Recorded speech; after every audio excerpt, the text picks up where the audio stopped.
অন্তর্বর্তী সরকারের অর্থনৈতিক পদক্ষেপের প্রশংসায় বিশ্ব ব্যাংক। প্রধান উপদেষ্টার সঙ্গে ভাইস প্রেসিডেন্টের সাক্ষাৎ। রমজানের আগেই নির্বাচন চাইলেন রিজভী। আইন শৃঙ্খলার অবনতি, ভোট পেছানোর ষড়যন্ত্র অভিযোগ ডাক্তার জাহিদের। ঐক্যমত্য কমিশন ব্যর্থ হলে তা হবে সবার ব্যর্থতা, বললেন আলী রিয়াজ। সম্মিলিতভাবে জাতীয় সনদ তৈরির আহ্বান। এবং আওয়ামী লীগ সরকারের বিদ্যুৎ সংক্রান্ত সব চুক্তি পর্যালোচনা করা হবে, জানালেন অর্থ উপদেষ্টা। বাদ দেয়া হবে অসম শর্ত।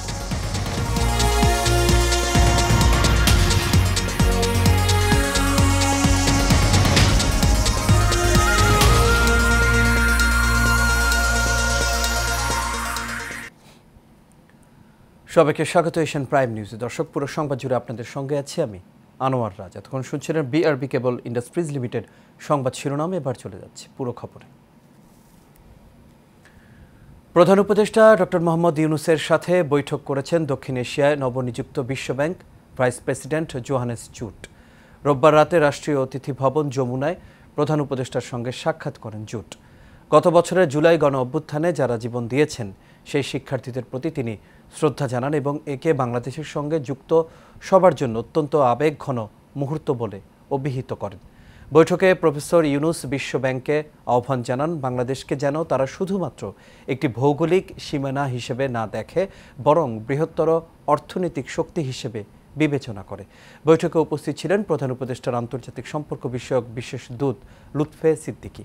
তিনি চট্টগ্রাম বন্দর এলাকার নিউ মুরিং কন্টেইনার টার্মিনাল সম্পর্কে হালনাগাদের তথ্য তুলে ধরেন।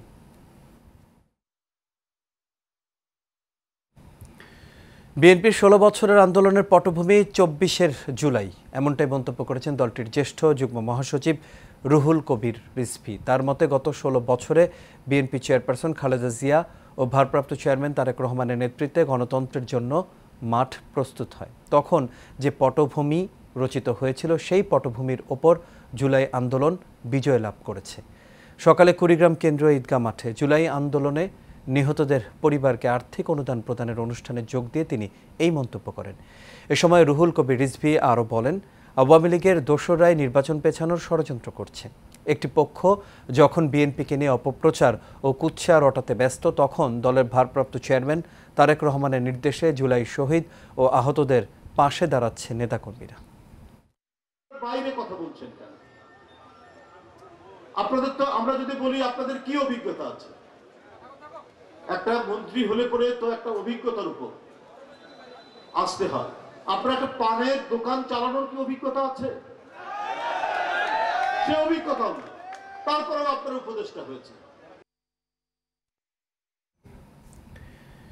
সারা দেশে আইনশৃঙ্খলা পরিস্থিতির অবনতি ঘটিয়ে নির্বাচন পেছানোর ষড়যন্ত্র করছে বলে মন্তব্য করেছেন বিএনপির স্থায়ী কমিটির সদস্য ডাক্তার AZM জাহিদ হোসেন। সকালে রাজধানীর ইঞ্জিনিয়ার্স ইনস্টিটিউশনে জুলাই আগস্ট গণ অভ্যুত্থানের বর্ষপূর্তি উপলক্ষে জাতীয়তাবাদী পেশাজীবী দলের আলোচনা সভার ভেন্যু পরিদর্শন শেষে তিনি এসব কথা বলেন। এ সময় ডাক্তার জাহিদ আরও বলেন, কে কাকে লাল কার্ড দেখাবে তা ঠিক করবে জনগণ। কে কি বলছে তার ভিত্তিতে বাংলাদেশ জাতীয়তাবাদী দল আদৌ কোনো আলোচনা বা সমালোচনার প্রয়োজন মনে করে না। বিএনপি কখনো অন্যায়কে প্রশ্রয় বা সমর্থন দেয় না। অপরাধীদের বিচার চায় বিএনপি। দেশের প্রচলিত আইন অনুযায়ী বিচার হোক, এটাই বিএনপির অবস্থান। বিএনপি কোনো মব সন্ত্রাস চায় না বলেও উল্লেখ করেন ডাক্তার জাহিদ। এইটি ওই কে বলল তার কথায় বাংলাদেশ জাতীয়তাবাদী দলে আদৌ সমালোচনা করার, কোনো আলোচনা করার প্রয়োজন আমরা অনুভব করি। রাজনৈতিক দলগুলোর সঙ্গে প্রাথমিক পর্যায়ে প্রত্যাশিত অগ্রগতি না হলেও আগামী সপ্তাহের মধ্যে কিছু বিষয়ে চূড়ান্ত সিদ্ধান্তে পৌঁছাবে জাতীয় ঐক্যমত্য কমিশন। ঢাকায় ফরেন সার্ভিস একাডেমিতে জাতীয় ঐক্যমত্য কমিশনের সঙ্গে রাজনৈতিক দলগুলোর দ্বিতীয় পর্যায়ে 14তম দিনের আলোচনার শুরুতে এসব কথা বলেন কমিশনের সহসভাপতি অধ্যাপক আলী রিয়াজ। তিনি বলেন, এখনও যেসব বিষয়ে মতভিন্নতা রয়েছে তা নিয়ে স্বল্প সময়ের মধ্যে সিদ্ধান্ত নিতে হবে।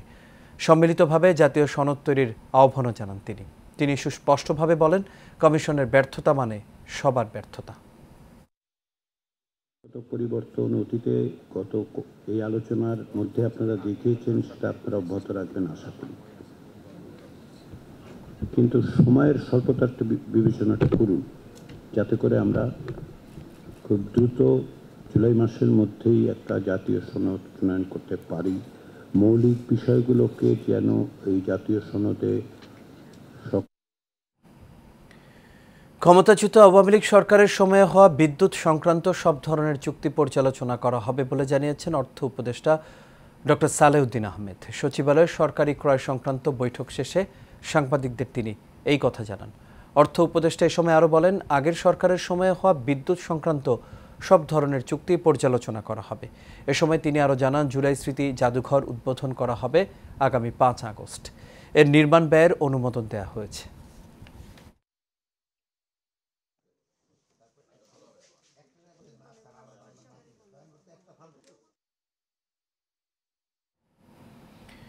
একুশে আগস্ট গ্রেনেড হামলা মামলায় যাবজ্জীবন ও মৃত্যুদণ্ডপ্রাপ্ত বিএনপি নেতা তারেক রহমান, লুৎফুজ্জামান বাবর সহ সব আসামির খালাসের বিরুদ্ধে আপিল শুনানির জন্য আগামী বৃহস্পতিবার দিন ধার্য করেছেন আপিল বিভাগ।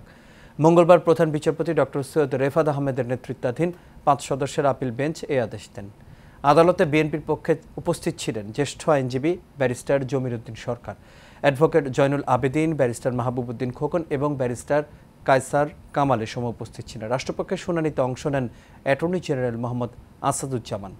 এর আগে চলতি বছরের 1 জুন হাইকোর্টের রায়ের বিরুদ্ধে আপিলের জন্য রাষ্ট্রপক্ষকে অনুমতি দেয় আপিল বিভাগ। প্রধান বিচারপতির নেতৃত্বাধীন বেঞ্চ রাষ্ট্রপক্ষের লিভ টু আপিল মঞ্জুর করে এই সিদ্ধান্ত দেন। সংবিধানের ৫৫ সংশোধনী বাতিল করে হাইকোর্টের দেয়া রায়ে তত্ত্বাবধায়ক সরকার ব্যবস্থা ফিরে আসার পথ সুগম হয়নি বলে মনে করে সুশাসনের জন্য নাগরিক সুজন। রায় অস্পষ্টতা দূর করতে এই মাসে আপিল করার কথা জানিয়েছেন এই সংগঠনটি। রাজধানীর ফরেন সার্ভিস একাডেমিতে এক ব্রিফিংয়ে সুজন সভাপতি ডক্টর বদিউল আলম মজুমদার বলেন, ৫৫ সংশোধনীর রায়ের মাধ্যমে পুরোপুরিভাবে তত্ত্বাবধায়ক সরকার ফিরে আসেনি। আপিল বিভাগে ত্রয়োদশ সংশোধনীর ভাগ্য ঝুলে থাকায় তত্ত্বাবধায়ক সরকার ফেরার পথ এখনও সংকুচিত।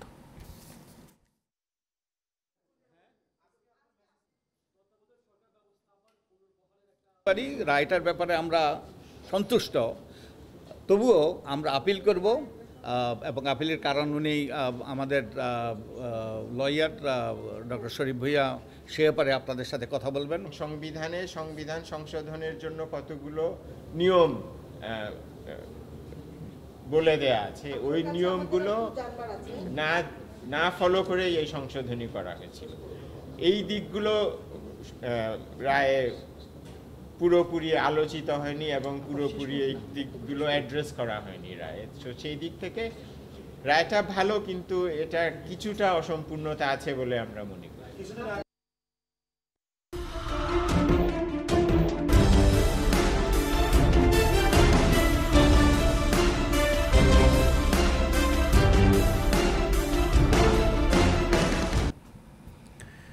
গাজীপুরের শ্রীপুরে মাদকের বিরুদ্ধে মিছিল ও মানববন্ধন করেছে শিক্ষার্থী সহ এলাকাবাসী।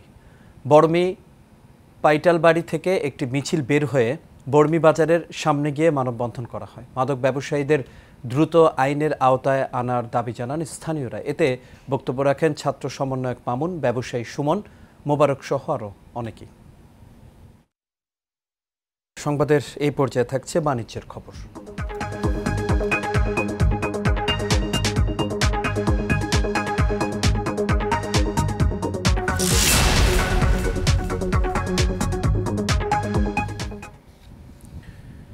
ঢাকায় শুরু হয়েছে মিস বাংলাদেশ ফোরাম 2025। রাজধানীর লা মেরিডিয়ান হোটেলে এর আয়োজনের উদ্বোধন করেন মিস বাংলাদেশ ফাউন্ডেশনের চেয়ারপারসন মেঘনা আলম। 18 থেকে 26 বছর বয়সী অবিবাহিত সুনাগরিক, পরিবেশ সচেতন এবং বৈশ্বিক সংস্কৃতিতে অভ্যস্ত নারীরা আগামী 17 জুলাই থেকে অনলাইনে আবেদন করতে পারবেন। প্রাথমিক বাছাই শেষে 100 জন প্রতিযোগীকে আগামী 26 সেপ্টেম্বর অডিশনের জন্য আমন্ত্রণ জানানো হবে। তাদের মধ্য থেকে 20 জনকে নির্বাচিত করা হবে। প্রতিযোগিতার চূড়ান্ত বিজয়ী ফিলিপাইনে অনুষ্ঠিতব্য 25তম মিস আর্থ প্রতিযোগিতায় বাংলাদেশের প্রতিনিধিত্ব করবেন। আর এর সাথে শেষ করবে এশিয়ান প্রাইম নিউজ। তবে যাবার আগে বিআরবি কেবল ইন্ডাস্ট্রিজ লিমিটেড সংবাদ শিরোনামগুলো দেখে নেব দর্শক আরও একবার।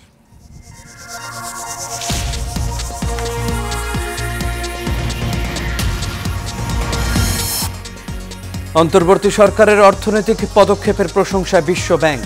প্রধান উপদেষ্টার সঙ্গে ভাইস প্রেসিডেন্টের সাক্ষাৎ। রমজানের আগে নির্বাচন চাইলেন রিজভী। আইন শৃঙ্খলার অবনতি, ভোট পেছানোর ষড়যন্ত্র অভিযোগ ডক্টর জাহিদের। ঐক্যমত্য কমিশন ব্যর্থ হলে তা হবে সবার ব্যর্থতা, বললেন আলী রিয়াজ। সম্মিলিতভাবে জাতীয় সনদ তৈরির আহ্বান। এবং আওয়ামী লীগ সরকারের বিদ্যুৎ সংক্রান্ত সব চুক্তি পর্যালোচনা করা হবে, জানালেন অর্থ উপদেষ্টা। বাদ দেয়া হবে অসম শর্ত। দর্শক, এই ছিল আমাদের এখনকার আয়োজনে। আমাদের পরবর্তী সংবাদ দেখার আমন্ত্রণ রইল। এতক্ষণ সাথে থাকার জন্য সবাইকে ধন্যবাদ। শুভরাত্রি।